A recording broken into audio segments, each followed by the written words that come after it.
Hi everyone! Today I'm going to be talking about a direct-to-video Disney sequel. This will be fun. But anyway, I'm doing a sequel to one of my favorite Disney movies, The Little Mermaid. The Little Mermaid to Return to the Sea. Yes, this movie was suggested by my good friend Colleen, and I just wanted to thank her again for this. Disney sequels are harder to talk about because they have noticeably less quality than the other Disney films being direct-to-video, and they can't be compared to their original. They can only really be compared to each other, and oftentimes when you're saying one of the good sequels, you say at least it does this or that decently, when all of them should have been trying for something. But Little Mermaid 2 is from the middle to maybe the lower half of the better ones.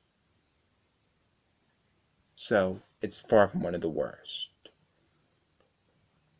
And I honestly think that this one does have some things that really work for it. It has noticeable problems, of course, but we'll get into that.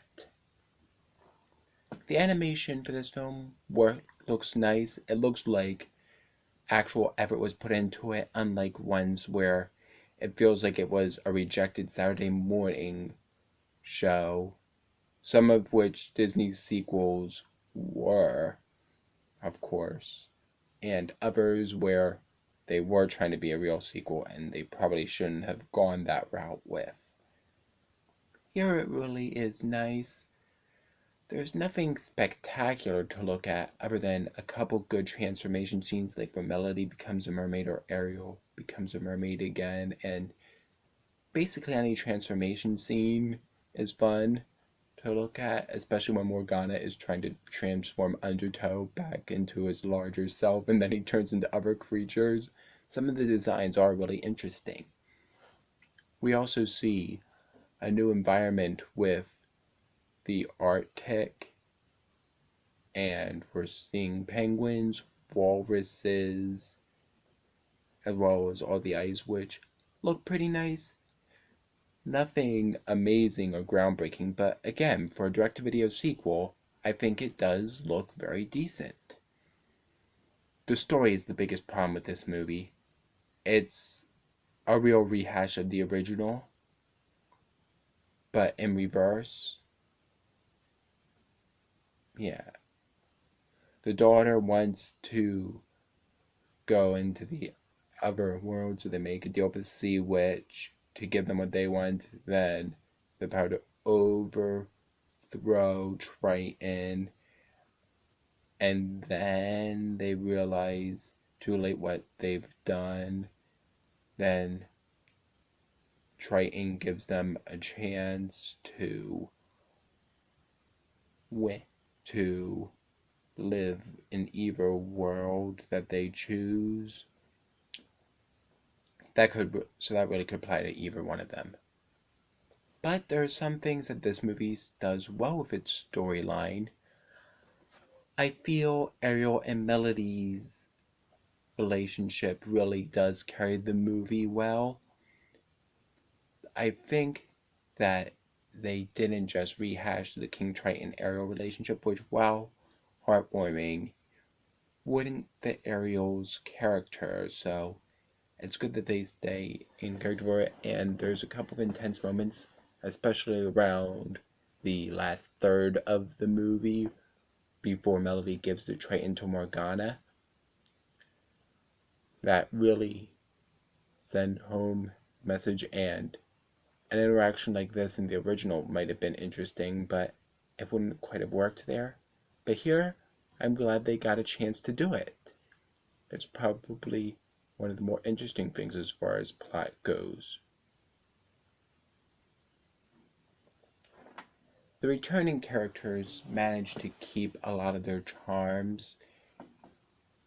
Ariel is beginning to start to see where King Triton was coming from in the first movie, but at the same time, where She still remains herself.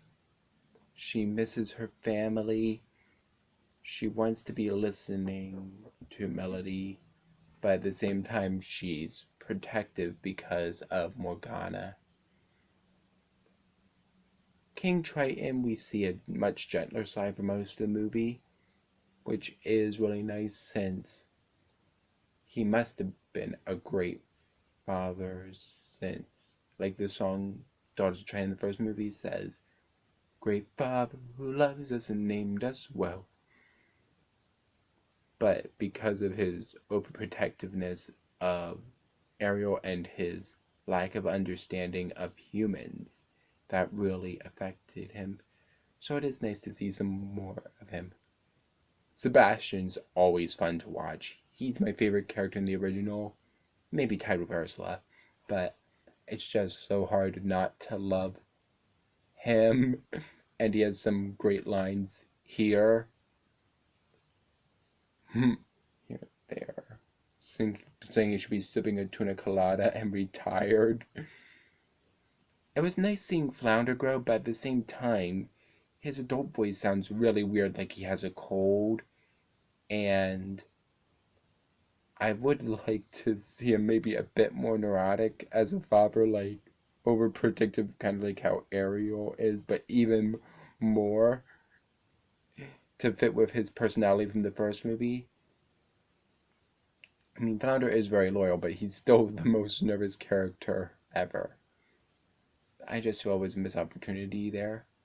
Scuttle doesn't have as much time here, but the scenes where he's in are really funny, especially one interaction with Morgana. Now, Morgana. Double-edged sword here for me.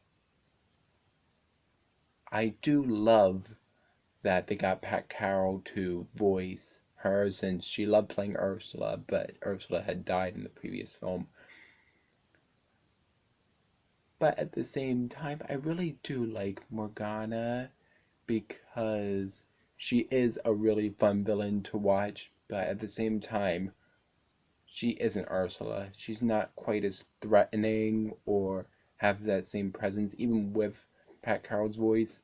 But the biggest problem is that the film made it that Ursula's mother acknowledged that she wasn't powerful as her sister, which makes it really frustrating because when Morgana is saying how Ursula this, Ursula that, it's hard to not to think, yeah, Ursula is a bit cooler, more powerful, has the deep, more menacing voice. Even when they both gain control of the trident, Ursula is a lot more powerful, making for a grander climax than this movie had. But she's still a funny villain. It's just that little bit really brings her down just a smidge. Still works in her own right. Undertow is a great henchman to her and has some great fighting back and forth. I just love seeing villains and henchmen having at each other, and it's fun in this film. Melody is a character that I do enjoy, mostly because of Tara Strong's strong, pun somewhat intended, vocal performance. This is supposed to be her favorite role, and it does really show. She does complain a lot, but it's still understandable. At no time do you ever want to just mute the television to stop from hearing her complain. You do care about her, at least a little, even if she can be a little whiny, similar to her mother was accused of being in the first film. The songs are alright too, I think. For a Moment is probably the best one.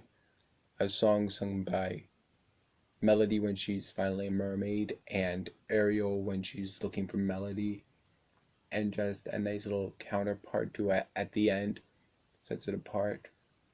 The other songs can be pretty catchy, and I would hum them, but again, like I said, the problem with any Disney sequel is hard to make it on its own, and all of the songs, luckily, are catchy enough on their own, and it's really hard not to compare them to the amazing score from the first movie.